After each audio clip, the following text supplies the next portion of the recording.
ये कहानी अभिषेक की है। अभिषेक और उसके दादाजी के साथ एक बड़ा ही भयानक हादसा घटा। चलिए जानते हैं पूरी कहानी क्या है। यहाँ पर अभिषेक अपने दादाजी को गांव लेकर पहुँचा हुआ था। दरअसल में उसके दादाजी जो थे अपने पुराने घर को देखना चाहते थे। फ़िलहाल तो वो दिल्ली शहर में रह रहे थे, लेकिन अब जो था उनका जो गांव था वो उसके दादाजी उस गांव को देखना चाह रहे थे, और जो उनका घर वगैरह था उसे भी देखना चाह रहे थे, क्योंकि आजकल उनकी तबीयत कुछ खास ठीक नहीं रहती थी। तो सोचते थे कि क्यों नहीं एक बार आखिर में अपने घर को देख कर आ जाऊँ और गाँव को। तो ऐसे में जो था अभिषेक के पिताजी के पास तो वक्त नहीं था, तो अभिषेक जो था अपने दादाजी को उनके घर लेकर पहुंचा। तो जब वो वहां से सबसे मिलकर लौट रहे थे तो उस वक्त वो एक बस में थे। तो बस में बड़े आराम से ये लोग रात के वक्त सफ़र तय कर रहे थे। हवा भी काफ़ी अच्छी चल रही थी, मौसम बहुत ही सुहाना था। यहाँ पर अभिषेक के जो दादाजी थे वो उनको कुछ नींद वगैरह जो थी आ गई, और वो आराम से अपनी सीट पर बैठे बैठे जो थे सो रहे थे। लेकिन अभिषेक जो था वो जगा हुआ था और उसके हाथ में एक मोबाइल था जिसमें वो गेम वगैरह खेल कर अपना टाइम पास कर रहा था। तभी अचानक से ही बस में झटका लगा और वो एकदम से चलते चलते बंद हो गई। अब बस में जो बाकी 2-4 और लोग बैठे थे वो सब बोलने लगे कि अरे भाई क्या हो गया बस में अचानक से। तो यहाँ पर जो कंडक्टर था वो सबको चुप करवाते हुए कहता है, हाँ हाँ ठीक है देखता हूँ, इतना क्या एकदम से ही परेशान हो रहे हो, हमने कौन सा बस में कोई खराबी कर दिया। इस पर जो था बस कंडक्टर और ड्राइवर जो थे बस से नीचे उतरकर बस में चेकिंग करने लगे। तो यहाँ पर अभिषेक जो था वो भी एकदम से नीचे उतरने जैसे ही लगा तो कंडक्टर ने उसे देख लिया और उसने रोकते हुए बोला, कोई भी बस यात्री यहाँ पर नीचे नहीं उतरेगा, ये जगह बहुत ही खतरनाक है, हम नहीं चाहते कि किसी को कुछ भी प्रॉब्लम हो। तो अभिषेक जो था उसने कहा, अरे भाई मैं तो अपने रिस्क पर उतर रहा हूँ, मैंने कब कहा कि तुम मेरी चिंता करो, तुम मेरी चिंता मत करो, वैसे भी मुझे बहुत ज़ोर से टॉयलेट आया है, मुझे जाना है। तो कंडक्टर जो था गुस्से से उसे घूरने लगा और कहता है, कहा ना सब बस के अंदर रहो। तो यहाँ पर जो बाकी यात्री थे उन्होंने कहा, हाँ भाई अंदर ही रहो, इस जगह पर बहुत ही खतरा है। अभिषेक ने किसी की नहीं मानी और वो बस से नीचे उतर गया, और सामने ही एक जंगल था, वहाँ पर वो हल्का होने के लिए चला गया। कंडक्टर जो था वो ड्राइवर से बोलता है, आजकल के लोग किसी की बात नहीं मानते, एक तो उनकी भलाई के लिए बोलो, ऊपर से हमें ही घूर कर देखने लगते हैं। तो यहाँ पर ड्राइवर ने कहा, छोड़ यार, जैसी जिसकी किस्मत वैसा वो पाएगा, हमें क्या। वहीं अभिषेक जो था जंगल में जब हल्का होकर वापस लौट रहा था, अचानक से उसे किसी ने पीछे से आवाज़ दी। ये जो था पीछे पलटा तो देखा कि पीछे तो कोई भी नहीं है। हैरान हुआ, परेशान हुआ, लेकिन फिर वापस लौट कर आने लगा। तो जैसे ही बस में चढ़ता है तो अचानक से उसे किसी ने धक्का दिया और वो धड़ाम करके जो था ज़मीन पर नीचे गिर गया। अब बाकी लोग भी अचानक से वहाँ इकट्ठा हो गए और उसे देखने लगे। तो अभिषेक ने कहा, पता नहीं ऐसा लगा जैसे किसी ने मेरा हाथ पकड़ कर खींचा। तो यहाँ पर ड्राइवर, कंडक्टर से लेकर बाकी सारी सवारियाँ भी एकदम से ही परेशान सी हो गई। और फिर इसके बाद ड्राइवर ने कहा, अच्छा चलो ठीक है, सब जल्दी से बस में बैठो, बस ठीक हो चुकी है। इसके बाद जो था सब बस में वापस से बैठ गए।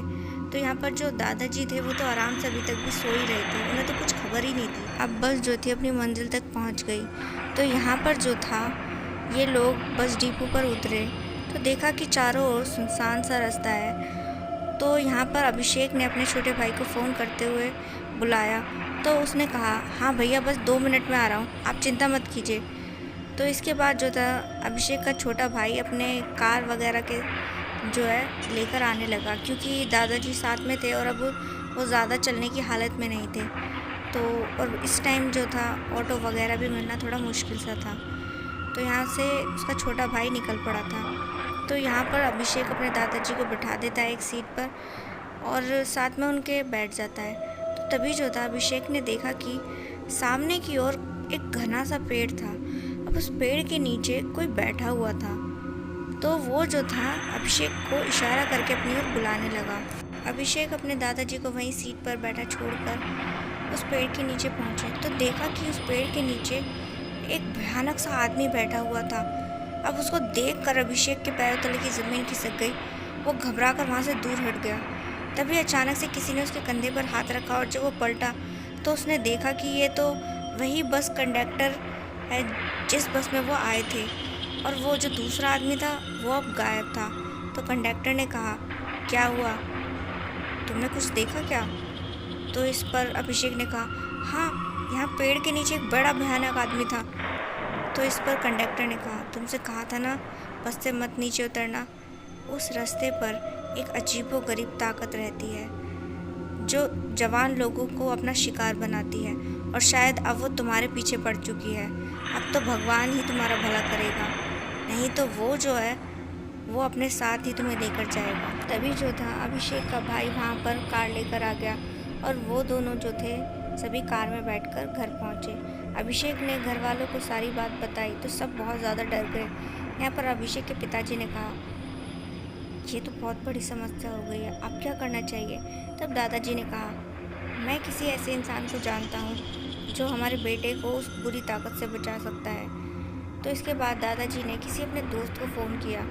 तो वो जो दोस्त था उसने किसी पंडित जी के बारे में बताया। तो अगले ही दिन जो था पूरा परिवार अभिषेक को लेकर उन पंडित जी के घर पहुंचता है। पंडित जी जो थे बड़े विद्वान महान थे। उन्होंने देखते के साथ ही जो था अभिषेक को कह दिया, तुम चिंता मत करो, वो काली ताकत जो है तुम्हें मारना तो चाहती है, लेकिन मेरे होते हुए वो तुम्हें मार नहीं सकती। तुम बिल्कुल चिंता मत करना। लेकिन भला जिस पर मुसीबत आई हो वो चिंता कैसे ना करे। यहाँ पर अभिषेक बहुत ज़्यादा डरा हुआ था। पंडित जी ने कुछ सामान बताए थे उन्हें। तो यहाँ पर अभिषेक के पिताजी तुरंत ही वो सारे सामान लेकर वहाँ पर आ जाते हैं। तब पंडित जी कहते हैं, ये क्रिया विधि जो है हम रात के 12 बजे करेंगे, तभी कुछ हो सकता है। अब सब जो थे बड़ी परेशानी की हालत में रात 12 बजे का इंतज़ार करने लगे। और फिर जैसे ही रात के 12 बजे तो पंडित जी जो थे उन्हें शमशान लेकर पहुँचे, और वहाँ पर जो था वो सारी तंत्र साधनाएँ उन्होंने शुरू कर दी जिससे वो अभिषेक को उस बुरी आत्मा से बचा सके। करते करते करते ऐसा हुआ कि अचानक से ही जो उनका हवन कुंड था उसमें अचानक से ब्लास्ट हुआ। सब लोग डर गए, एकदम से घबरा गए।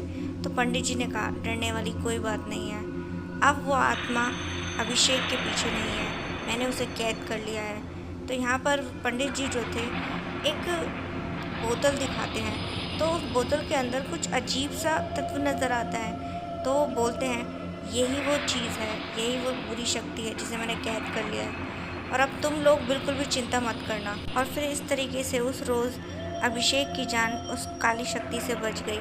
अगर वो पंडित जी ना होते तो शायद वो काली शक्ति अभिषेक को अपने साथ लेकर जाती।